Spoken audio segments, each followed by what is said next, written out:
औज़ुबिल्लाहिमिनश्शैतानिर्रजीम बिस्मिल्लाहिर्रहमानिर्रहीम। अस्सलाम वालेकुम क्लास, कैसे हैं सब? उम्मीद है कि आप सब खैरियत से होंगे। आज हम exercise 1.1 book page number 4 start करेंगे। Find the order of the following matrix. First question है, उसमें उन्होंने कहा हुआ है कि नीचे कुछ मैट्रिक्स दिए हुए हैं, उनका आपने ऑर्डर फाइंड करना है। तो सबसे पहले मैं आपको ऑर्डर का फार्मूला दोबारा से बता देता हूँ। ऑर्डर का फार्मूला हमने कल पढ़ा था। तो ऑर्डर ऑफ अ मैट्रिक्स का फार्मूला होता है order of matrix is equal to number of rose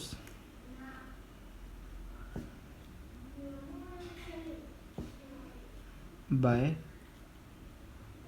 number of columns. अब मैंने आपको कल बताया था कि नंबर ऑफ रोज को हम m से रिप्रेजेंट करते हैं। यहाँ पे मल्टीप्लाई का साइन है तो यहाँ पे मल्टीप्लाई का साइन लगाएंगे, और नंबर ऑफ कॉलम्स को हम किसके साथ रिप्रेजेंट करते हैं? n के साथ।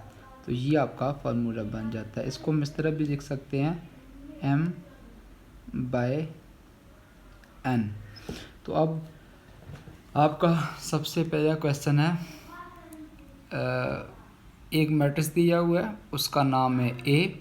तो उसका आपने करना है ऑर्डर फाइंड करना है। तो यहाँ पे मैट्रिक्स A लिखता हूँ, A which is equal to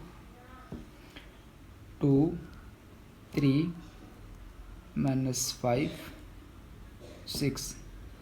ये आपका फर्स्ट क्वेश्चन का फर्स्ट पार्ट है। तो इसका हमने क्या फाइंड करना है? ऑर्डर फाइंड करना है। तो हम लिखेंगे ऑर्डर ऑफ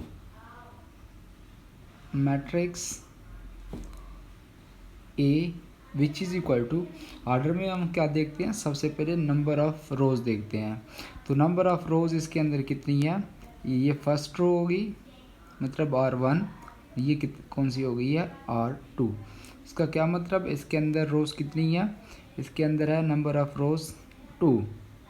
ठीक, सबसे पहले आपने नंबर ऑफ़ रोज़ लिखनी है, उसके बाद नंबर ऑफ़ कॉलम। अगर आप नंबर ऑफ़ कॉलम पहले लिखेंगे और नंबर ऑफ़ रोज़ बाद में लिखेंगे तो आपका क्वेश्चन गलत हो जाएगा।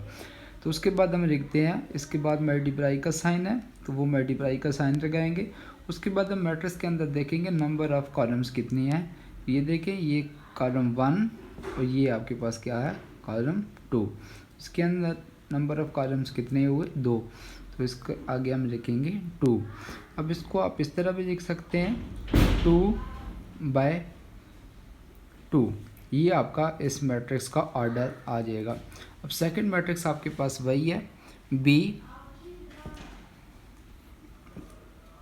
मैट्रिक्स आपके साथ आपके पास कुछ इस तरह है 2 3 0 5। अब इसका आपने क्या करना है? ऑर्डर फाइंड करना है। इसके अंदर हम सबसे पहले लिखेंगे ऑर्डर ऑफ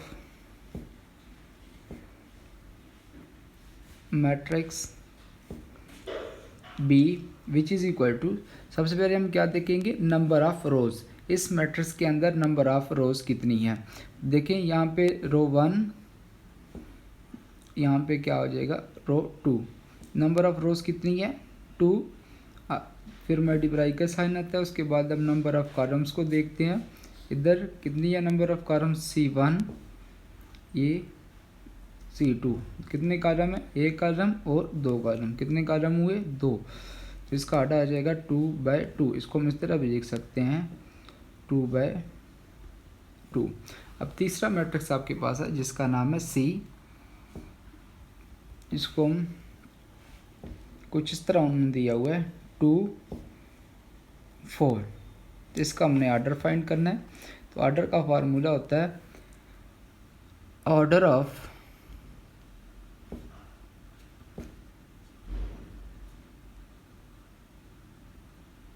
मैट्रिक्स कौन सा है? C है, इज इक्वल टू, सबसे पहले हम क्या देखेंगे? Number of rows.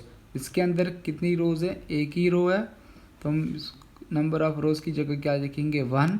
एंड उसके बाद मल्टीप्लाई का साइन होता है। उसके बाद नंबर ऑफ कॉलम्स, ये C1 C2। इसके अंदर कितने कॉलम हुए? 1 2, 2 कॉलम। तो यहाँ पे क्या आ जाएगा? 2।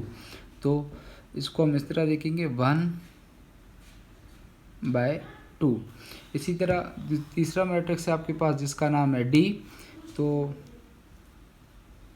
ये आपके पास पार्ट नंबर 4 है। मैट्रिक्स दिया हुआ है उसका नाम है डी और उसकी एंट्रीज कुछ इस तरह हैं 4 0 6।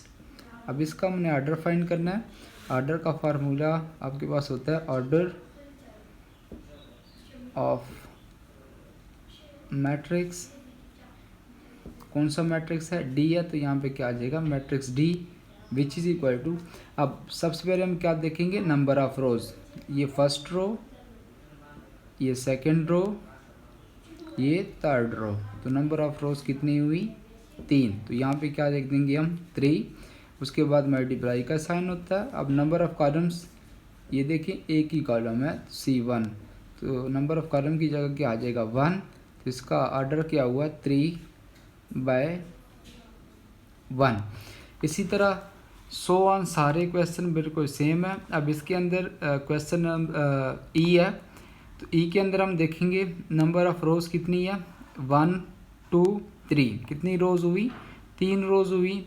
तो इसका क्या मतलब है कि हम रोज की जगह क्या देखेंगे 3, फिर मल्टीप्लाई का साइन, उसके बाद नंबर ऑफ कॉलम देखेंगे 1 2। तो नंबर ऑफ कॉलम की जगह क्या लगा देंगे 2। तो इसका ऑर्डर क्या हुआ 3/2। इसका ऑर्डर, इसके अंदर एक रो है और एक ही कॉलम है। तो अब ये मैट्रिक्स है, तो ये मैट्रिक्स मैं यहाँ पे कर देता हूँ। अब मैट्रिक्स आपके पास है जी, वो कुछ इस तरह है 2 3 0 1 2 3 2 4 5। ये आपके पास एक मैट्रिक्स है जिसका नाम है जी। इसका हमने ऑर्डर फाइंड करना है। तो यहाँ पे क्या आ जाएगा ऑर्डर ऑफ मैट्रिक्स। कौन सा मैट्रिक्स है? डी यहाँ पे लिख देंगे। अब सबसे पहले हम क्या चेक करते हैं नंबर ऑफ रोज कि मैट्रिक्स के अंदर नंबर ऑफ रोज कितनी है। ये फर्स्ट रो, ये सेकंड रो, ये थर्ड रो। तो इसके अंदर कितनी रोज हुई 3। तो यहाँ पे हम क्या लिख देंगे 3। उसके बाद मल्टीप्लाई का साइन होता है वो लगा देंगे। उसके बाद नंबर ऑफ कॉलम्स, ये फर्स्ट कॉलम, ये सेकंड कॉलम, ये थर्ड कॉलम। इसके अंदर नंबर ऑफ कॉलम्स कितने हुए 3। इसका ऑर्डर क्या आ जाएगा 3/3। इसको हम इस तरह भी लिख सकते हैं, इस तरह लिखें या इस तरह लिखें, एक ही बात होती है 3/3। अब आपके पास मैट्रिक्स है एच।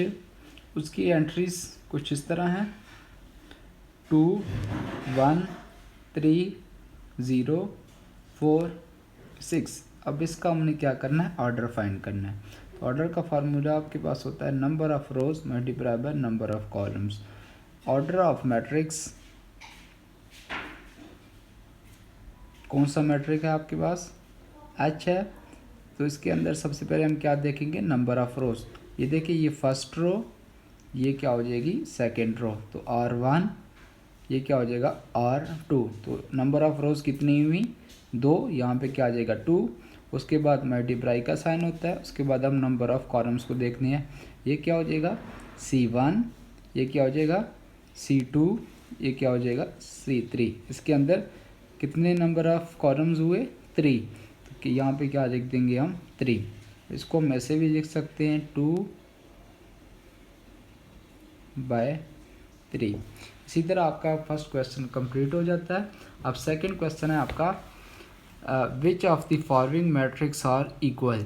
तो कौन कौन से मैट्रिक्स आपस में इक्वल हैं। तो कल हमने इक्वल मैट्रिक्स के बारे में पढ़ा था, तो मैं आपको रिवाइज करवा देता हूँ। इक्वल मैट्रिक्स कौन से होते हैं?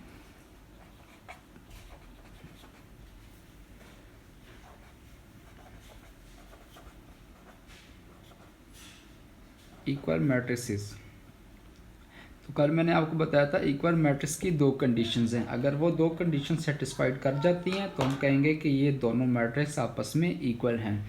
तो फर्स्ट कंडीशन ये थी कि दोनों का ऑर्डर सेम होना चाहिए। अगर फॉर एग्जांपल ए और बी आपके पास, ए एंड बी आपके पास क्या है 2 मैट्रिक्सेस हैं, R2 matrices then A is equal to B if and only if, अगर ये कंडीशन सेटिस्फाइड कर जाए। फर्स्ट कंडीशन क्या थी, order of matrix A is equal to order of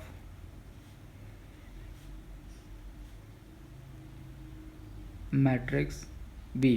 दोनों का ऑर्डर क्या होना चाहिए, सेम होना चाहिए, इक्वल होना चाहिए। अगर एक मैट्रिक्स का ऑर्डर 2/2 है तो दूसरे का भी ऑर्डर 2/2 होना चाहिए। अगर एक मैट्रिक्स का ऑर्डर 3/3 है तो दूसरे मैट्रिक्स का भी ऑर्डर 3/3 होना चाहिए।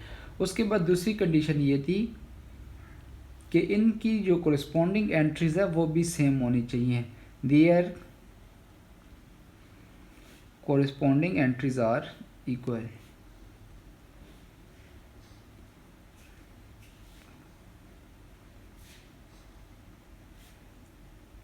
और इक्वल, इनकी कॉरस्पॉन्डिंग एंट्रीज क्या होनी चाहिए, इक्वल। दो कंडीशंस है। फर्स्ट कंडीशन क्या थी, दोनों का ऑर्डर सेम होना चाहिए, और उसके बाद दोनों की कॉरस्पॉन्डिंग एंट्रीज भी सेम होनी चाहिए। तो अब हम देखते हैं कौन कौन से मैट्रिक्स आपस में इक्वल हैं। तो ये बुक पे ही करेंगे हम क्वेश्चन। तो ये देखें, फर्स्ट मैट्रिक्स है आपका मैट्रिक्स ए है। तो हम देखेंगे ये किस मैट्रिक्स के इक्वल है। सबसे पहले हम मैट्रिक्स ए का ऑर्डर चेक करेंगे। इक्वल मैट्रिक्स के लिए हम क्या चेक करते हैं, फर्स्ट हम इनका ऑर्डर चेक करते हैं। तो इसका ऑर्डर हम चेक करेंगे, इसके अंदर एक ही एंट्री है तो इसका क्या मतलब है, एक रो है और एक ही कॉलम है। तो इसका ऑर्डर क्या हुआ, 1/1।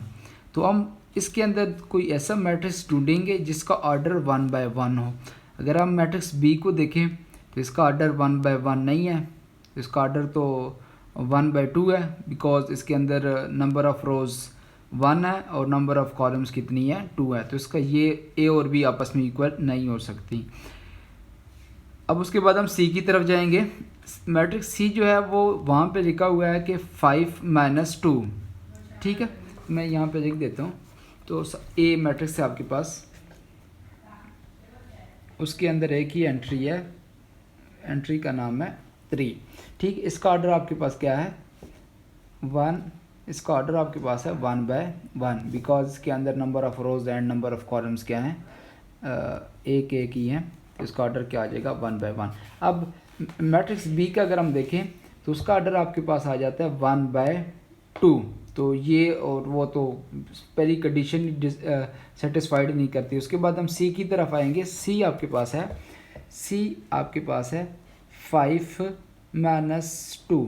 अगर हम 5 में से 2 निकालें तो आपके पास क्या आ जाता है, 3। तो इसको अगर इसको हम इस तरह भी लिख सकते हैं, इसको इस तरह भी लिख सकते हैं, एक ही बात है। तो हम इसका ऑर्डर चेक करेंगे, इसका ऑर्डर क्या बनता है, इसका भी ऑर्डर 1/1 बनता है। तो इसके अंदर एक ही एंट्री है, वो क्या है, 3 है। तो इसके अंदर भी एक ही एंट्री थी, वो भी 3 थी।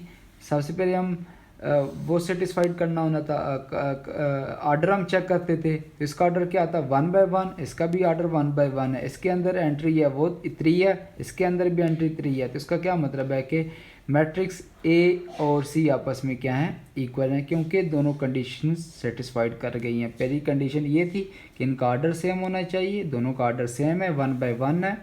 और दूसरी कंडीशन ये थी कि इनकी कोरिस्पॉन्डिंग एंट्री सेम होनी चाहिए। तो यहाँ पे 3 था, यहाँ पे 5 - 2 है। तो एक ही बात है, 5 - 2 या 3 एक ही बात है। तो इनकी कोरिस्पॉन्डिंग एंट्रीज भी सेम है। सो मैट्रिक्स ए और सी आपस में क्या है, इक्वल। अब हम मैट्रिक्स बी की तरफ जाएंगे, ठीक है। मैट्रिक्स बी किसके इक्वल है, मैट्रिक्स बी आपके पास है 3, 5, ठीक है। तो सबसे पहले इसका हम ऑर्डर चेक करेंगे। इसका ऑर्डर क्या बनता है, मैं यहाँ पे लिख देता हूँ ऑर्डर। इसका ऑर्डर क्या है, इसके अंदर नंबर ऑफ रोज़ कितनी है, एक ही रोज़ है। तो नंबर ऑफ कॉलम चेक करेंगे, वो कितनी है, 2 है। अब हमने इन सब मैट्रिक्स के अंदर एक ऐसा मैट्रिक्स ढूंढेंगे जिसका ऑर्डर 1/2 हो। सी तो हो ही नहीं सकता। उसके बाद मैट्रिक्स आपके पास आ जाता है डी। अगर आप डी का ऑर्डर देखें वो क्या है, डी का ऑर्डर आपके पास है, डी का ऑर्डर भी 1/2 है। इसका ऑर्डर क्या है, 1/2। ठीक है, पहली कंडीशन सेटिस्फाइड कर गई है। दूसरी कंडीशन अब हम देखेंगे। दूसरी कंडीशन क्या थी? दूसरी कंडीशन ये थी कि इनकी कोरस्पॉन्डिंग एंट्रीज भी सेम होनी चाहिए। तो यहाँ पे कोरस्पॉन्डिंग एंट्री क्या है? 3 है, यहाँ पे 5 है, तो कोरस्पॉन्डिंग एंट्री सेम नहीं है।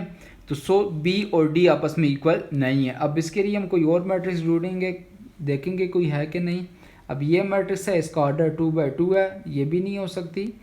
ये भी मैट्रिक्स बी के इक्वल नहीं हो सकता। एफ है, इसका ऑर्डर 2/1 है, तो ये भी नहीं हो सकता, एंड सो ऑन। तो आपके पास मैट्रिक्स आई है जिसका ऑर्डर क्या है आपके पास? 1/2। ठीक है, मैट्रिक्स आई आपके पास है, वो क्या है? उसको इस तरह लिखा हुआ है 3 + 2। अब इसका ऑर्डर अगर आप देखें, इसका ऑर्डर आप देखें तो इसका ऑर्डर बनता है 1/2। तो पहली कंडीशन इसके साथ बी के साथ इसकी सेटिस्फाइड कर गई है। अब दूसरी कंडीशन क्या थी कि कोरस्पॉन्डिंग एंट्रीज हम देखते हैं। इसकी कोरस्पॉन्डिंग यहाँ पे 3 है, 3 की कोरस्पॉन्डिंग यहाँ पे क्या है? वो भी 3 है। ये ठीक है, यहाँ तक कंडीशन सेटिस्फाइड हो रही है। अब दूसरी कंडीशन ये है, दूसरी 5 की तरफ हम जाएंगे, सॉरी 5 है यहाँ पे दूसरी कोरस्पॉन्डिंग एंट्रीज। अब यहाँ पे क्या है? 3 + 2, वो भी 5 है, मतलब 5 को हम 3 + 2 भी लिख सकते हैं। तो क्या दूसरी कोरस्पॉन्डिंग एंट्रीज भी सेम है। तो क्या हुआ कि इसकी ऑर्डर भी सेम है, कोरस्पॉन्डिंग एंट्रीज भी सेम है। सो हम कह सकते हैं कि मैट्रिक्स बी और आई आपस में क्या हैं? इक्वल हैं। जी, अब हम बाकी उसको देखते हैं। अब सी था, सी का तो हम निकाल लिया था, सी किसके बराबर आ गया था आपके पास? ए के। अब मैट्रिक्स डी है, तो मैट्रिक्स डी का भी हम इसी तरह ढूंढेंगे। तो इसका ऑर्डर क्या है? 1/2 है। तो अब हम इसके अंदर कहीं पे देखेंगे 1/2 है कहीं पे, तो यहाँ पे 1/2 है ये आई। तो आई और ये आपस में इक्वल नहीं है क्योंकि इनकी कोरस्पॉन्डिंग एंट्रीज यहाँ पे 5 है और यहाँ पे 3 है। तो दूसरी कंडीशन सेटिस्फाइड नहीं करती।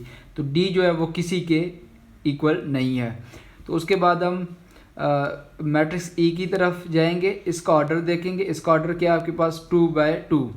ऐसा ही है ना, नंबर ऑफ रोज कितनी है? 2 है, और नंबर ऑफ कॉलम्स कितने हैं? 2 हैं। इसका ऑर्डर क्या हुआ? 2/2। अब हम एक ऐसा मैट्रिक्स ढूंढेंगे जिसका ऑर्डर 2/2 हो। तो इसका ऑर्डर 2/2 नहीं है, इसका भी ऑर्डर 2/2 नहीं है, इस मैट्रिक्स का ऑर्डर 2/2 है। इसके अंदर क्या है? नंबर ऑफ रोज 2 है और नंबर ऑफ कॉलम्स भी कितनी है? 2 है। तो इसका ऑर्डर क्या हुआ? 2/2। इन दोनों का ऑर्डर सेम हुआ। उसके बाद हम कोरिस्पोंडिंग एंट्रीज देखेंगे। 4 के कोरिस्पोंडिंग क्या है? यहाँ पे भी 4 है। 0 के कोरिस्पोंडिंग 0, 6 के कोरिस्पोंडिंग 6, 2 के कोरिस्पोंडिंग 2। तो दोनों कंडीशन सेटिस्फाइड कर गई हैं। इसका क्या मतलब है? ई और एच आपस में इक्वल है। एक और मैट्रिक्स है वो भी इन दोनों मैट्रिक्स के इक्वल है। वो क्या है? ये वाला मैट्रिक्स। इसका ऑर्डर अगर आप देखें, इसका ऑर्डर, ये नंबर ऑफ रोज कितनी है? 2 है। नंबर ऑफ कॉलम्स भी कितने हैं? 2 हैं। तो ऑर्डर, इसका भी ऑर्डर क्या हुआ? 2/2। इसका भी ऑर्डर 2/2 था, इसका भी ऑर्डर 2/2 है। तो अब इसके हम कोरिस्पोंडिंग एंट्रीज देखेंगे। यहाँ पे क्या था? 4 था, तो यहाँ पे उन्होंने ब्रेक करके लिखा हुआ है 2 + 2। तो 2 + 2 और 4 आपस एक ही बात है, तो मतलब ये कोरिस्पोंडिंग एंट्री सेम है। उसके बाद यहाँ पे 0 है, तो यहाँ पे उन्होंने लिखा हुआ है कि 2 - 2। 2 - 2 और 0 एक ही बात है, तो ये भी 2 में से 2 निकालें तो 0 आता है, तो ये भी एक ही बात है, कोरिस्पोंडिंग एंट्री सेम है। उसके बाद 6 है, 6 को यहाँ पे उन्होंने ब्रेक किया हुआ है 2 + 4। 2 + 4 6 ही होता है, उन्होंने ब्रेक करके लिखा हुआ है, तो ये भी क्या होगा? कोरिस्पोंडिंग एंट्री सेम हो गई। उसके बाद आखिरी कोरिस्पोंडिंग एंट्री है 2। 2 की कोरिस्पोंडिंग क्या है? यहाँ पे 2 + 0। 2 + 0 करेंगे तो आपके पास आंसर क्या आएगा? 2। तो ये दोनों सेम है। तो इसका क्या मतलब है कि मैट्रिक्स E = H = J, ये तीनों मैट्रिक्स जो है ना आपस में इक्वल हैं, क्योंकि तीनों का ऑर्डर सेम है। उसके बाद तीनों का ऑर्डर मतलब 2/2 था, इसका भी 2/2, इसका भी 2/2, इसका भी 2/2। उसके बाद तीनों की कोरिस्पोंडिंग एंट्रीज भी सेम है। तो ये तीनों मैट्रिक्स आपस में क्या हैं? इक्वल हैं। बाकी जो F और G को आप खुद देखेंगे क्या ये दोनों मैट्रिक्स आपस में इक्वल हैं कि नहीं। तो आज के लिए इतना ही था।